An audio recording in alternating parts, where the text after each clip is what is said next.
आदियोगी शिव को आमतौर पर हमेशा स्वयंभू कहा जाता है, क्योंकि उनका सृजन किसी विशेष पल में नहीं हुआ है, उनका सृजन किसी विशेष स्रोत से नहीं हुआ है, वो स्वयं प्रकट हुए हैं। इसीलिए शिव शब्द का अर्थ है वो जो नहीं है। जो नहीं है वो एक विशेष समय पर घटित नहीं होता, वो किसी चीज के जरिए घटित नहीं होता, वो बस मौजूद होता है। इसीलिए शिव थे। सृष्टा ब्रह्मा आए और उन्होंने सृजन शुरू किया, तो अनेक आकाश गंगाएं, ग्रह, जीव, इंसान, ये सभी उनसे निकले। सृष्टि का चक्र शुरू हो गया और शिव जो स्थिर बैठे थे ने अपनी आंखें खोली और सृष्टि को देखने लगे।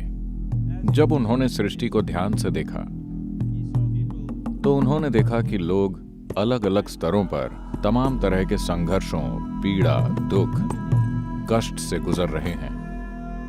यहां वहां थोड़ा बहुत सुख और खुशी थी। तो जब उन्होंने ये देखा, उन्हें सृष्टि अच्छी नहीं लगी। उन्होंने चारों ओर देखा, फिर उन्होंने देखा कि ब्रह्मा को अपनी सृष्टि पर बहुत गर्व है।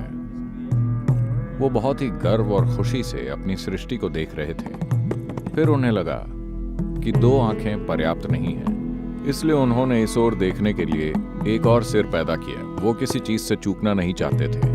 फिर उन्होंने एक और सिर पैदा किया, फिर एक और, फिर उन्होंने एक पांचवा सिर पैदा किया जो उनके गर्व के लिए एक ताज की तरह था। किसी खास चीज को देखने के लिए नहीं, बस एक और सिर को ताज की तरह पहनने के लिए। When Shiva saw that this Brahma is so gloating, जब शिव ने देखा कि ब्रह्मा ऐसी दुख भरी सृष्टि को देखकर इतने खुश हो रहे हैं, तो उन्हें बहुत गुस्सा आया। वो ब्रह्मा पर झपटे और उनका पांचवा सिर उखाड़ दिया। अब उनके पास सिर्फ चार हैं। ब्रह्मा पीड़ा से कराते हुए बोले, आप मेरे साथ ऐसा क्यों कर रहे हैं? तो शिव ने कहा, क्या आप अपनी बनाई सृष्टि को लेकर शर्मिंदा नहीं हैं? हर कोई दुखी है। लोग तमाम तरह के संघर्षों से गुजर रहे हैं। लोग कई तरह के दुख, पीड़ा और कष्ट भोग रहे हैं। ब्रह्मा बोले, मैंने पीड़ा को नहीं बनाया है, न ही मैंने खुशी बनाई है, मैंने बस सृष्टि बनाई है। ये उनके ऊपर है कि वो इससे कैसे गुजरते हैं, ये उनके मन में है। फिर शिव ने कहा, मन को किसने बनाया? वो भी आपने बनाया है। ब्रह्मा बोले, मन का अपना कोई गुण नहीं है, वो सिर्फ मौजूद है। लोग उसे खुशी में बदल सकते हैं या दुख में, लोग उसे कष्ट में बदल सकते हैं या परमानंद में, ये उनके ऊपर है। फिर शिव बैठकर बहुत ध्यान से सृष्टि को देखने लगे। उन्होंने हर जीव को ध्यानपूर्वक देखा और फिर अपने मन को जानना चाहा। इसलिए उन्होंने अपनी आंखें बंद कर ली और अपनी ही सृष्टि, अपने मन की प्रकृति को देखने लगे। और जब उन्हें आत्मज्ञान हुआ, जब उनका आत्मज्ञान एक विशेष संपूर्णता पर पहुंचा कि वास्तव में सृष्टि गुणहीन है, हर व्यक्ति जो चाहे वो बन सकता है, मन गुणहीन है। जब उन्होंने ये ज्ञान पा लिया तो वो इतने आनंद विभोर हो गए, इतने आनंद विभोर कि वो उछलने और नाचने लगे। he danced wildly out of his joy and ecstasy. वो खुशी और परमानंद से मदहोश होकर नाचने लगे। जब वो बेतहाशा पूरी भागीदारी के साथ नाच रहे थे, जब उनके शरीर की हर कोशिका अपने आप में एक नृत्य बन गई थी, तो अचानक उन्हें एहसास हुआ कि ये नृत्य भी जरूरी नहीं है। और उन्होंने ध्यान दिया कि उनके नृत्य के चरम पर पूर्ण स्थिरता थी। तो वो एक सन्यासी की तरह शांत और बिल्कुल स्थिर होकर बैठ गए।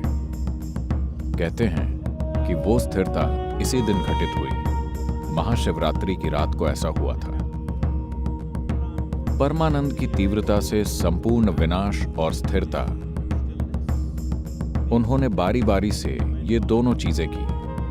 आप इसी कल्पना चित्र को देखते हैं, कभी वो नृत्य करते हुए और उल्लासमय होते हैं, कभी बिल्कुल स्थिर जैसे किसी चीज का अस्तित्व ही नहीं है। जब हम शिव को विनाशकर्ता कहते हैं तो इसका मतलब दुनिया का विनाश नहीं है, इसका मतलब आपकी दुनिया का विनाश है।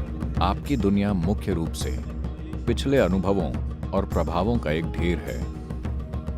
अतीत सिर्फ आपकी विचार प्रक्रिया से होकर वर्तमान में घुस रहा है और वो आपकी इच्छा प्रक्रिया के जरिए खुद को भविष्य में पेश कर रहा है। जिसे आप अपनी इच्छा कहते हैं वो मूल रूप से अतीत का एक बढ़ाया चढ़ाया गया रूप है। इसलिए अतीत का विनाश जरूरी है, क्योंकि अगर आप सृष्टि की भव्यता को जानना चाहते हैं तो वो सिर्फ वर्तमान में मौजूद पल से ही संभव है, जो अभी यहां है। एकमात्र रास्ता यही है। पूर्ण स्थिरता में अतीत का अस्तित्व नहीं होता, पूर्ण गति में भी अतीत का अस्तित्व नहीं होता। ये दो मूल मार्ग हैं जिन्हें शिव ने खोजा ताकि आप सृष्टि और सृष्टि के स्रोत तक पहुंच सकें।